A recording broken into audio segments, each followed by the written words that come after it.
Welcome to Capital Connections. Capital is one of the UK's first people-led mental health organisations. For over 28 years, we have brought together people with services and professionals to improve support, influence design and deliver training shaped by real experience. We are an independent peer-led charity with more than 300 members. Our work is led by people with lived experience through shared learning, workshops, training, community spaces and independent forums. From leading peer-led services to establishing an independent lived experience advisory group for West Sussex, to gathering the voices of people affected by addiction through the West Sussex Drug and Alcohol Partnership, our role is consistent, ensuring lived experience informs decisions at every level. This podcast explores health and well-being in Sussex through real stories, insight and reflection, giving space to lived experience voices. This is Capital Connections. So today we're joined by Fiona with a background in psychology, specialising in trauma, mental health, personality difficulties, substance use, safeguarding and domestic abuse. Welcome, Fiona. Can you please tell us a bit more about yourself? Hello, thank you for having me, Sarah. It's lovely to have the opportunity to come and talk about this amazing project. So obviously my name's Fiona. I'm a clinical psychologist. I have been for 33 years. I am the director of a psychologically informed training and consultancy service called Reflect. So we work nationally with lots of organisations. Everything that we do comes from that basis of being trauma informed, psychologically informed, because it is the only way to work with people. I'm also an independent domestic homicide, domestic related suicide chair accredited by the Home Office, and I am a safeguarding adults and serious casualty chair as well. So I came to this project because I'm an associate consultant to alcohol change, and I'm really passionate about trauma. It's what we live and breathe at Reflect, and also the lived experience element, which is crucial in my opinion for any sort of training. Thank you so much, Fiona. It's great to have you here. So let me tell you a bit about why this project was commissioned in the first place. So when we started shaping this training, we didn't begin with theory or assumptions. We began with what people with lived experience told us loudly, clearly and consistently. That was through two needs assessments. They were commissioned by West Sussex County Council Drug and Alcohol Partnership and carried out by Capital. And across both of those assessments, people described the same core issue. The support they received sometimes didn't feel safe, understanding or connect to the realities of living with drug and or alcohol dependence. Many people spoke about temporary accommodation and other frontline settings as places where they often felt judged, misunderstood or simply not listened to. Others talked about negative interactions with some key workers and expressed frustration at how little support they received. What people asked for was very specific. They wanted staff who understood trauma, who recognised the stigma surrounding substance use, and who could have a short but meaningful conversation that didn't make them feel like the problem to be managed, but a person with a story, needs and strengths. So that's why we're working in this way with partnership with Alcohol Change UK. This training is built directly from those voices. Ultimately, we're doing this because people told us what wasn't working and they told us what was needed. So Fiona, can you tell us a bit more about how we achieved that? What happened? Yeah, of course. Yeah. So we set up some focus groups with your amazing guys from Capital, your lived experience experts, and had a few chats with them about what they thought would work. And I can't emphasize enough the importance of this co-production, because the ideas that came out of those focus groups were exceptional. And we got to a place where we wanted to use the lived experience voices. So we made some films of people who were really brave and brilliant in sharing their stories to help the project come to life. And then I managed to create the piece of work around those voices. Everything was shared with them. Everything was fed back to them. They took the lead on deciding what worked and what didn't work. And it made complete sense then to have a rota of the lived experience experts come and do the afternoon session where they did questions and answers for all the various professionals that came to our sessions. And we've done a lot of sessions. We've covered the whole of West Sussex, and I can say that, you know, the lived experience part, without exception, has been the most powerful part of any training. what really came through from the feedback was just how relevant this felt to people's actual day-to-day work, not in an abstract way, but just in a, this is what we deal with every day. And it's not about having the answers, it's about being present, being mindful and compassionate. People said things like the training covered issues and conversations I have on a daily basis. And as an outreach worker, it was exactly what I do in my role. Others said it was so deeply relevant to the families that they support, or simply extremely relevant in the feedback that we commissioned. And that really matters because it tells us that it's not just about theory landing on people where we go, that's model, off you go, that's what you need to do. It meant that people were really starting to think, hang on a minute, this fits with the reality that we're working in. And the content really mattered as well. And people talked about how the shifts in how they think, not just what they know were happening, small but really, really important changes, because we all go on training, don't we, and come away being a little bit bored, forgotten what we've done in the morning, and this wasn't happening here. So people were saying things like, I learned that I don't have to offer solutions all the time. Sometimes I just need to listen. Another person said they felt less scared to have the difficult conversations with the person. And several people talked about putting the person first instead of the issue, which is our key message always. We're working with people first and issues second. And that's exactly what people with lived experience told us they wanted. There was always a really strong response to how the training was facilitated, not just the information, but the way the space felt. We get into this place as professionals where we sort of dictate what's a safe space for people. What might be safe for me and you is not necessarily safe for the person that we're working with. So it was really important to create that safe space really early on so people could show up as themselves and be really honest in the conversations we were having in the sessions. People described it as engaging and sensitive, non-judgmental. They said there was plenty of room to speak, to reflect, to be challenged, and without being shamed.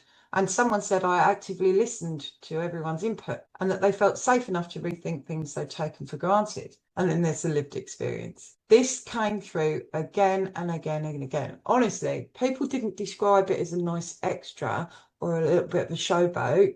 It was central. That's what people were saying. They talked about very powerful lived experience input, about how it made things real, emotional and grounded. One person said hearing those stories helped to visualise putting the training into practice. And, our guys that did those Ask the Expert by Experience held the room spellbound every time they spoke. And another person just said, thank you so much for sharing openly. It's really important to hear it from the other side. In the suggestions in the feedback, people said they wanted more lived experience content, more lived experience speakers, not less. So when you talk about starting with people's voices and not assumptions, that feedback really backs that up. The training landed so well because it was built with people, facilitated with people, and not done to people. So it's really important to think about how stuff lands. We don't remember what we see on the screen. We don't remember what we hear, but we remember how we felt when we're talking about, really, really important subject like this. And I think a lot of people are surprised that actually we all hold trauma. We all show up in our ways every day from our own experiences. And what we're trying to do here is to get a lot of perspective taking, to think about how our own stuff influences what we see and how we act, and just to take a minute to practice that pause and think about putting yourself in the other person's shoes and holding space, holding space for that individual that you're working with. So that's really how it happened. We do feedback after every session. People do a checkout where they reflect on what they've learned. And we've still got a few sessions to go.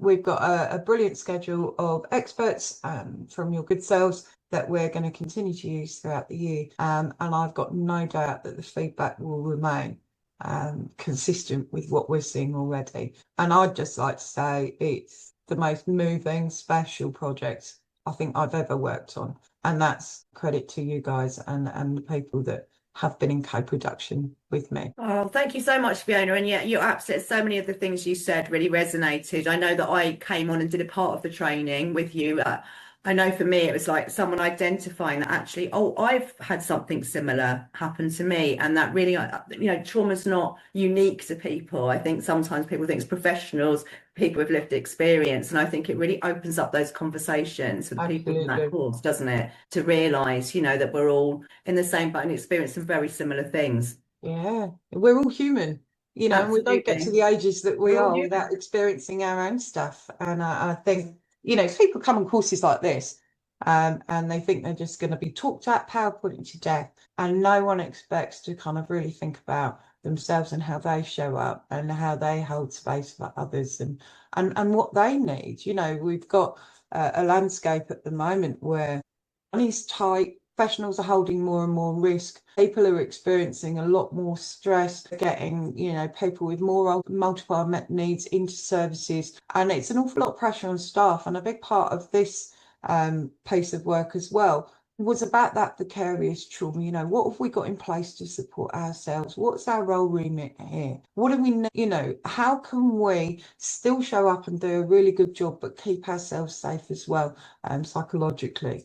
So we did a big piece on that within the training as well, because we can't talk about trauma without talking about vicarious trauma and the impact on our staff members. And, commissioners say to me all the time, how can we make training more trauma informed? And how can we commission services that are more trauma informed? But the short answer is time. Give frontline professionals time to build relationships, time to build rapport, time to get to know people as people, not issues or convictions or substance use issues. Time, and once we've got to a place where we're building rapport, that's when the magic happens. That's when we start to see people as people.